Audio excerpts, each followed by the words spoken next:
people wondering things that are going to happen after January 20th, one that certainly is relevant before or after January 20th, but where a lot of people are wondering what could happen with Trump, especially pushing some particular policies, is with the economy, both in terms of the particular countries and the overall global outlook. Obviously, we live in a global capitalist economy, so you can't really just separate out America, Europe, Africa, Asia, or whatever. But nonetheless, as it was famously said, it's the economy, stupid. We gotta use our money to get the things that we need. So whether or not it's going to be good or bad, always something people are interested in hearing more about. And we are very honored to be joined as we continue the show on this topic by Michael Roberts, who's a socialist economist, the author of a number of great books, I have to say, on the world economy, and also the really just crucial blog, if you're not following it, the Next Recession blog. Michael, as always, thanks so much for being with us. It's great to be here. I'm very pleased to do so. I'm a bit shocked after hearing that Sudan report and all the arguments that we're going to talk about in the US and world economy in some ways are shaded by this terrible situation, not only Sudan, but of course in Gaza and elsewhere. No, you're exactly right. We're living in times where it's overcast, and even many of the most important issues can seem small in comparison, especially when we're not the ones living it day to day. So I appreciate that, and I really appreciate you being willing to hop on. It's obviously here in the United States, we just had a presidential election last year. There was a big debate, as you know, and as we talked about before, whether the economy is good or bad, how things are going. I think maybe that's all relative. I've seen some wild things like BlackRock saying that the cycle of boom and bust in capitalism is over, which is shocking to me, but also some maybe more muted expectations as well. So I wonder, as we start out the year here with all the caveats about predictions and outlooks, if you feel that things are generally trending positively in terms of what I think we're hearing from some of the biggest capitalist boosters, or if there's more to be concerned about. Well, I think there's plenty to be concerned about. And if we look at the estimates made by the big international agencies about what's going to happen in the US economy this year and in the major economies in the world this year, the picture is not so excitingly bullish as BlackRock paints it. In fact, what we're probably going to see is a bit more of a slowdown on growth throughout, starting with GDP growth, which is where normally we economists start to look and see what the general outlook is for the expansion of output in the world. And even in the US, which has been the fastest growing of the major economies of global north, growing at about 2.5% in 24, it's probably going to grow much closer to 2% at best during this coming year. And if we go into places like the UK, where I'm speaking to you from, we're basically in a stagnating position. There's no growth at all. And if we move on further east into Europe, Germany is actually heading downwards and has been for the last 2 or 3 years. So some of the major important economies in the world, which drive living standards for quite a sizable section of the best off part of the world, are not going to find it so easy. And I think you also have to remember, guys, that we've just been through a pandemic and then an inflationary spike, which has pushed prices up on average by about 20 to 25% from where they were at the end of the pandemic, just on average. If you take things that really matter to us, like food and energy and motor insurance and home insurance and life insurance and health insurance, they've all gone up way more than that. So people are really suffering on their living standards, and wages and incomes on the whole have only just about kept up with it in the US. But over in Europe, over in Japan, actually, people are losing out. They're nowhere near as well off as they were, say, even 15 years ago. That shows how difficult it is as we go into 2025 if we're just looking at the bigger picture.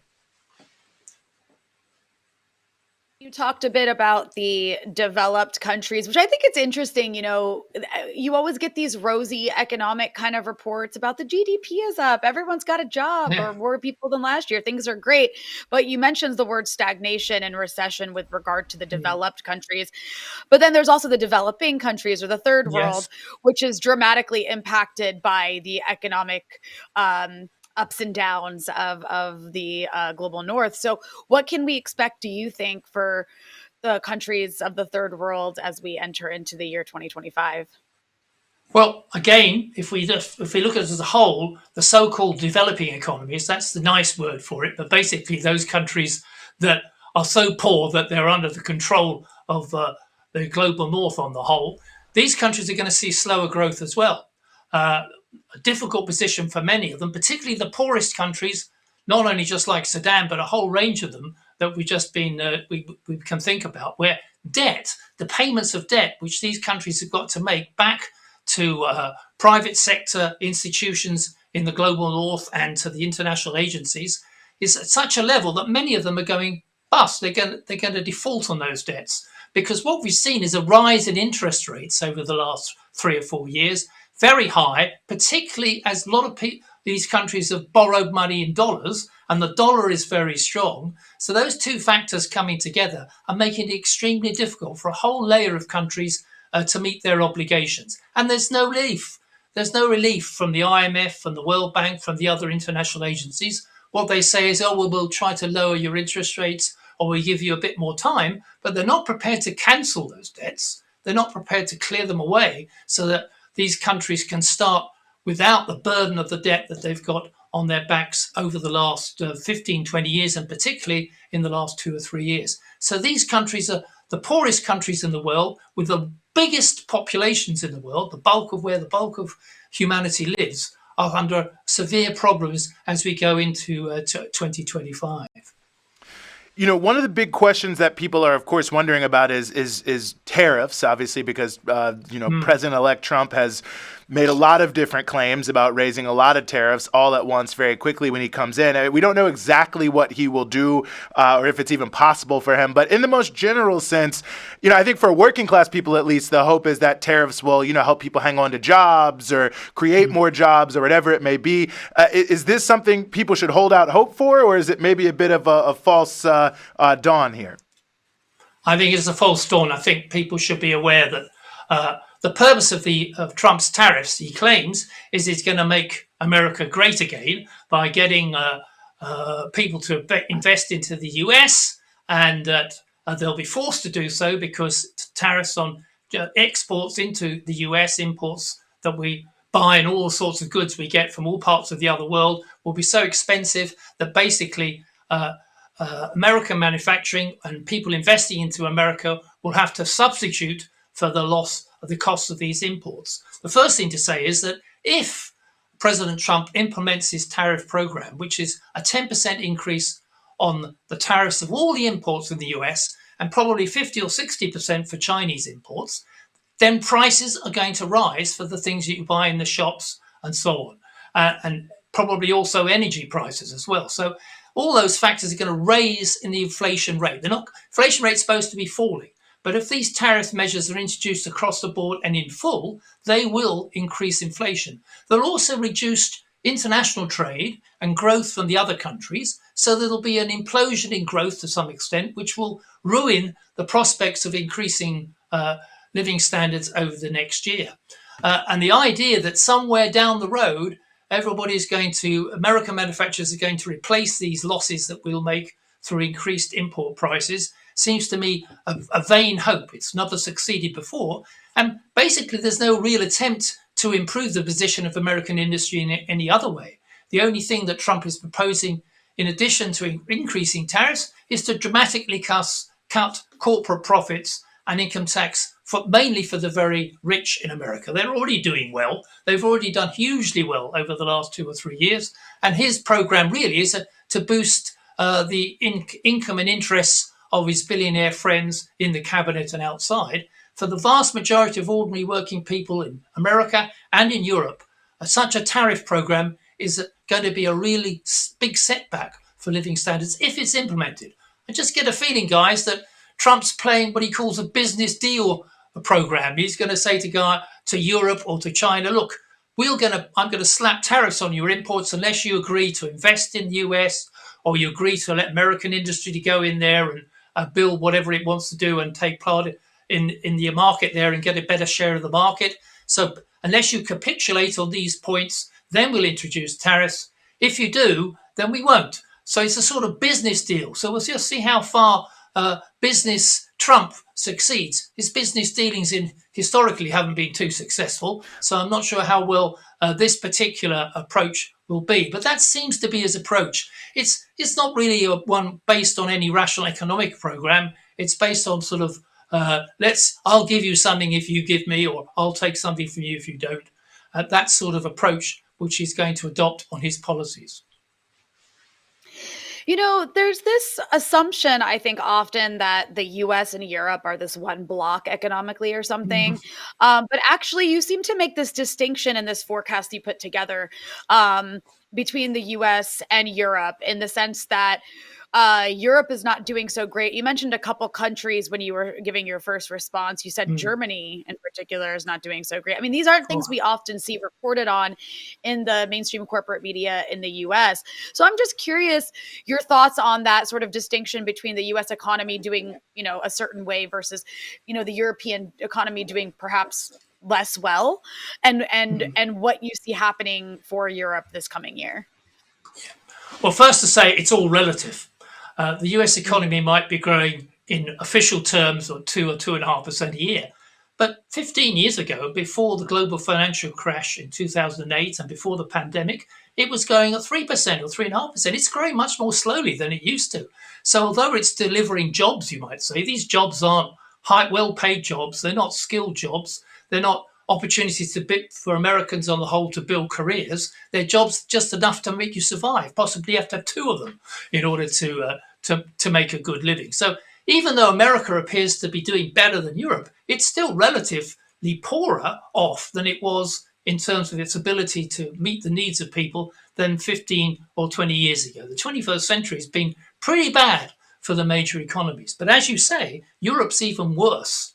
And why has that happened? Partly it's because Europe hasn't been able to compete successfully against the big technology companies, the mega companies that the US has got around the world. It's been strangled by a lot of financial private equity companies in America that have been investing there and controlling industry. But also, we'd have to say that the energy crisis has dramatically hit European manufacturing, particularly in Germany, where used to get cheap gas and oil from Russia and from other parts of the world. That's disappeared now because of the war in Ukraine. All that gas and oil has been more or less cut off. Europe now depends for its oil and gas imports, and it needs to get those from the US, from liquid petroleum gas, which is being imported by ships into Germany, France, and elsewhere, much more expensive, 4 times more expensive than the Russians were charging. So that's a tremendous burden now on European industry, and it makes it much more difficult for them to get the sort of level of income that they require to invest in new technology and so on and start to compete. But to summarize, we're now seeing a division between what used to be, as you said, the unity of the US and Europe against the rest of the world, if you like. That division has opened up. But it is a division where the junior partner, Europe, has basically been thrown away by the US. They're not prepared to play a role in helping Europe to grow. In quite the opposite. Also, now they're saying that if Europe wants to defend itself, for example, they'll have to finance it themselves. The Americans, at least under Trump, are not prepared to put in any money to defend Europe. So there's going to be a massive increase, guys, in arms spending. It's already happened in America, but it's going to see a massive increase in arms spending now in Europe, which can only cut into the public services, because if you spend more on arms, you're going to spend less on pensions, on public services, on welfare. And in fact, that's what European leaders are planning to do. I know this in the UK. We see it when we look at the data provided by our new Labour government. It's a Labour government. It's supposed to be to the left of the old government, but its programme is virtually the same. And in fact, the plans it's got for public services are no better at all, because apparently now what's much more important to arm ourselves to the teeth against the risks of war from the East and from countries that don't play ball with the US. In the last couple of minutes here, too, I want to just raise, one final issue. We talked about it before, and I think it's important because when you put all of this into context, it just is a reminder of of the fact, to me at least, that these are choices. I mean, it doesn't, poverty, inequality, hunger, all these different challenges are choices. It's not as if we don't have the productive capacity to address them. And it just feels to me like this is another call for us to escalate our conversation about socialism as much as we can to as many people as we can, because it really doesn't have to be this way. It certainly doesn't, because there is an alternative. The alternative is we could plan the economies both of Europe, the United States, in a big cooperation, a planned economy with the big sectors of the economy, the banks and financial institutions and the mega companies that we have in the US and Europe, are brought under public control and ownership, so that we can plan the resources of those countries, and they can help the global south as well with the resources available, instead of wasting it on all sorts of unnecessary things in arms, in advertising, in unnecessary consumption, in improving the health and public services of the major economies in the world, and particularly in the poorer ones. That's the alternative. Unfortunately, so far, we do not have a political agency which enables us to drive that sort of alternative program forward. But that's why we're discussing these things, in order to bring it to the attention of people so that they can consider what the alternatives are and the choices that we have, and look for organizations which can achieve those alternatives over the rest of this decade. Mm-hmm. Well, listen, we appreciate you putting together the Next Recession blog and bringing things to our attention. I'll tell you here, I was just with some trade unionists at the end of last year, and they were telling me how they're always reading your blog to get a sense of what's happening in the economy. So it's great work. Great. We really appreciate it, and we really appreciate you joining us here on the Freedom Side. Thank you, guys. Thanks for calling me.